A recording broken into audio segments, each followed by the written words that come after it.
Can you be choked by a ghost? Would Force lightning short out your robo-arms? How powerful is Darth Vader really? Young Anakin Skywalker was a Force-sensitive prodigy long before he was discovered by Qui-Gon Jinn on Tatooine. Born to a single mother with seemingly no father, Anakin grew up fast as a slave serving Watto, a local junk dealer. Young Annie was instinctively good with machines, even building his own protocol droid known as C-3PO. He is also known locally as the only human who can pod race without dying. It's clear that his connection to the Force, the life-giving energy that surrounds all living things in Star Wars, and the supposed explanation of Anakin's immaculate conception is stronger than just about anyone's.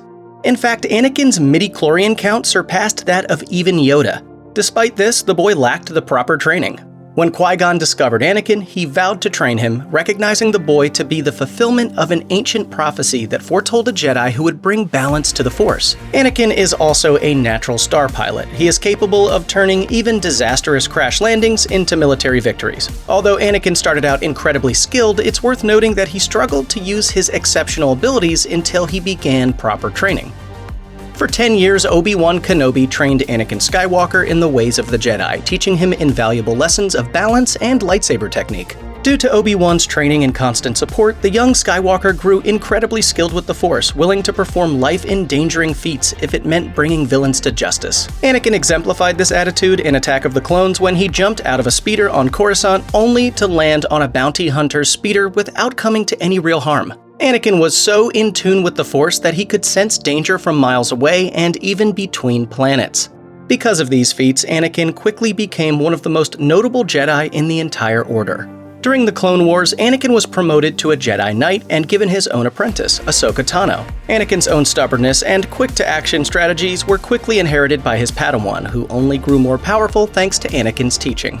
For years, Anakin fought alongside his master, his apprentice, and the clones against the Separatists and their droid armies, dueling with the most dangerous criminals in the galaxy. Anakin won battles against Sith Lord Count Dooku, Darth Maul, and General Grievous, saving countless lives in the process. Anakin would even save his master from harm's way a number of times. You owe me one, and not for saving your skin for the 10th time. 9th time. That business on Cato Nemoidia doesn't count. Years went by and Anakin Skywalker only became a better Jedi. Though there were moments of darkness that he would experience throughout the Clone Wars, Anakin ultimately served the Jedi well.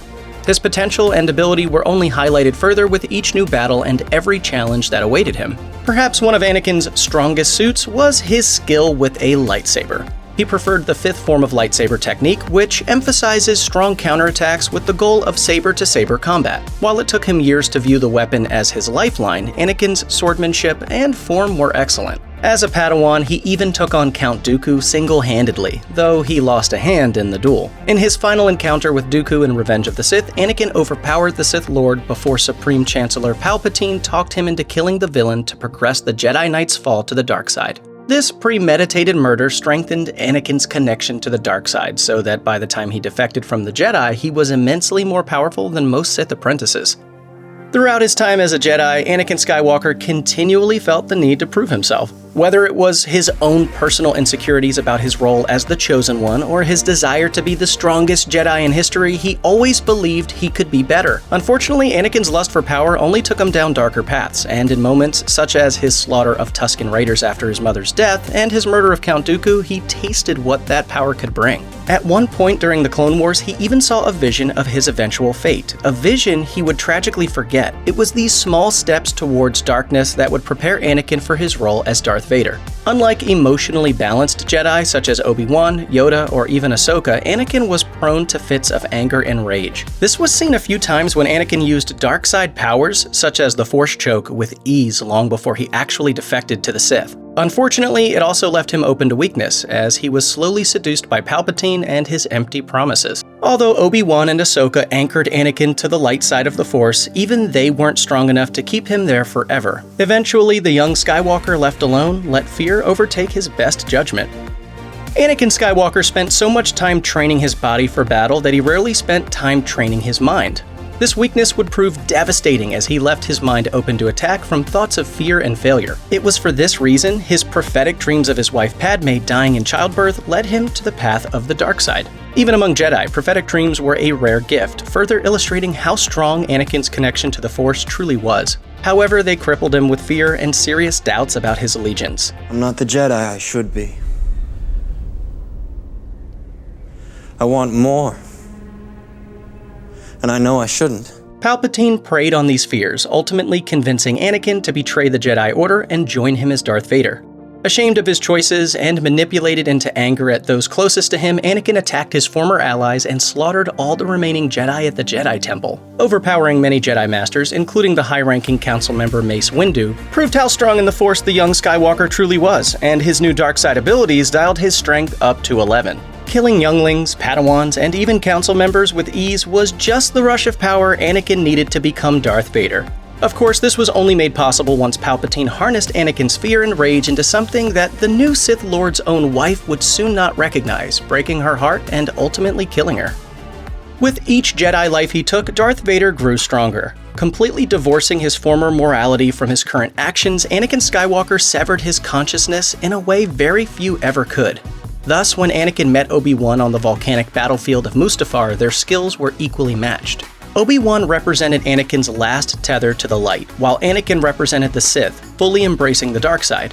Had Vader not lost this battle, he might have grown to become an even more powerful Sith Lord and possibly the most powerful Sith of all. But ultimately, Anakin's own unchecked anger was his undoing, with severed limbs and burning flesh acting as the harsh consequences of his own pig-headedness. Anakin Skywalker was weak. I destroyed him. However, revenge is a powerful motivator. It was this that drove Vader to hold on to his life and eventually hunt down Obi-Wan in Obi-Wan Kenobi and Ahsoka in Star Wars Rebels. This rage that Vader felt towards his former master even gave him the strength to stop an entire spacecraft mid-takeoff, throwing it back to the ground and ripping it apart in search of the Jedi. In his second duel with Kenobi, Vader almost won, but rather than finish off his former master, his own arrogance got in the way, reminding Obi-Wan that he chose his life as a Sith. Years later, in A New Hope, Vader would finally kill Kenobi in battle. However, Obi-Wan only allowed this because he thought that it might help Luke defeat Vader and the Empire. Throughout the Star Wars canon, Darth Vader has done some incredible things with the Force. In the comics, he destroys a dam that floods an entire city, killing millions. In Star Wars Rebels, he impossibly survives the destruction of a Sith temple. Yet sometimes Vader seems pretty selective with his power. For example, he doesn't stop the Millennium Falcon from leaving Hoth in The Empire Strikes Back, nor does he stop Leia's ship in Rogue One when the rebels escape with the Death Star plans. For many, these signs of mercy proved to be major plot holes in established canon, especially given his apparent power boost in Obi-Wan Kenobi. The truth is, to tap into the power of the dark side, one must give in completely to their emotions, and in Vader's case, that emotion is often some sort of anger or rage. While he can still use basic Force abilities regardless thanks to his prior training, he needs an intense amount of rage to perform the more incredible feats he's known for. In Obi-Wan Kenobi, Vader's hatred for his former master allows him to stop the spacecraft from taking off, but once that burst of rage is over, his power gauge essentially resets. In The Empire Strikes Back and Rogue One, Vader simply didn't have that same desire for revenge to pull from, making his burst of power in Obi-Wan Kenobi both exciting and unique. Although Darth Vader was further enhanced by his new robotic limbs and the suit that controlled it all, it wasn't always what it was cracked up to be. The suit gave Vader enhanced physical strength and a healthy amount of stamina, things Anakin Skywalker's broken body could not survive without. Left alone, he would have eventually died, but with his new enhancements, Vader could focus on his connection to the dark side rather than forcing himself to keep breathing. However, being more machine than man came with its own downsides and challenges as well. Though Vader's connection to the dark side was still strong, his robotic limbs left him with some serious power disadvantages. While he could rebuild himself if need be, he was forced to retrain himself to fight without being able to feel his limbs. Most importantly, Darth Vader would never be able to learn the Sith lightning powers that Palpatine used to kill Mace Windu. In fact, the lightning itself would fry Vader's cybernetics and would eventually be the cause of his death at the end of Return of the Jedi. This weakness severely limited the powers Vader could eventually possess, as well as his ability to overthrow the Emperor. This is why he would ask both his former apprentice Ahsoka Tano and his own son Luke Skywalker to join him in ruling the galaxy. He couldn't do it alone. We need not be adversaries. The Emperor will show you mercy if you tell me where the remaining Jedi can be found. The discovery that he has a son would turn out to be Vader's greatest weakness and his source of redemption. After learning about Luke, all bets were off for Vader, who quickly sought out the boy to use against the Emperor. Between Episode 4 and Episode 5, Vader would hunt for the young Skywalker and almost capture him, though the emotional connection he'd feel toward his son would prevent him from killing the boy in battle. Vader even crashed his TIE fighter rather than risk killing Luke in the Vader Down crossover. Of course, he'd have no problem cutting off his son's hand in The Empire Strikes Back, though it's worth noting he did allow Luke to escape after their battle. It's Vader's children who reintroduced him to the light side of the Force, allowing him to rectify his mistakes over the past 20-something years and finally usurp the Emperor. Though Vader fought the light, he eventually embraced it after seeing Luke tormented by his evil master. The love that Vader had for his children and for Padme overpowered all his anger and rage, giving him the final burst of strength he needed to toss Palpatine down to his demise. Although this self-sacrificing act was ultimately what killed him, Anakin Skywalker reclaimed his role as the Chosen One and finally brought balance to the Force, a feat that he could only accomplish with Luke's help. Though Anakin Skywalker only returned to the light side of the Force in his final moments, this selfless act proved enough for him to appear as a Force ghost at the end of The Return of the Jedi. While not much is known about Anakin's time as a Force ghost, we do know that he would eventually come to Rey's aid alongside many other Jedi in the rise of Skywalker to finally put an end to the threat of Emperor Palpatine once and for all. Without the strength of the Chosen One by her side, it might have been impossible for her and Anakin's grandson Ben Solo to defeat the Sith Lord. According to Obi-Wan, becoming a Force ghost makes one even more powerful than they were in life. In The Last Jedi, Yoda's Force spirit is seen using a form of Force lightning, while Kenobi's Force ghost often spoke to Luke before he was even ready to see him. While it's quite possible deceased Jedi are capable of a wide array of abilities, we have yet to see Anakin's Force ghost beyond the final moments of Return of the Jedi. However, Anakin could have more power now than viewers could even imagine.